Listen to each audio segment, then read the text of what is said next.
The Ten Commandments of Driving as a Driver. Do not drive when drunk, nor drowsy, nor fatigued. Do not pass without care on curves, nor hills, nor the view is unseen by the eyes. Do not violate speed laws nor exceed speed limits. Do not disobey highway signs and traffic signals. Do not make a twist without signaling your intentions.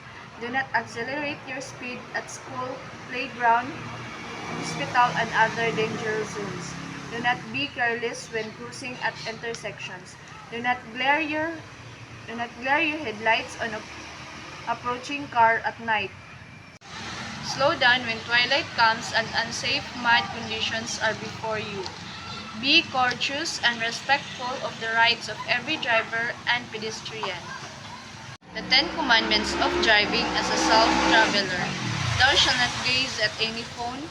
Thou shalt not throw trash out of the window. Thou shalt not or never drive intoxicated. Thou shalt not take in any chances. Thou shalt buckle up thy kids. Thou shalt not drive on thy bright. Thou shalt not drive with one light off with faulty lights.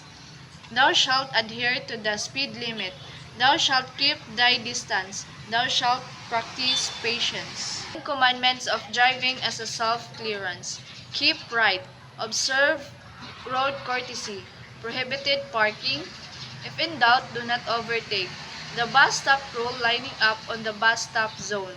Rule to prevent or untangle traffic jams. Observe traffic management measures. The philosophy of Pinoy driver first come first serve vehicle. On pedestrian. Remember the international driving safety reminders.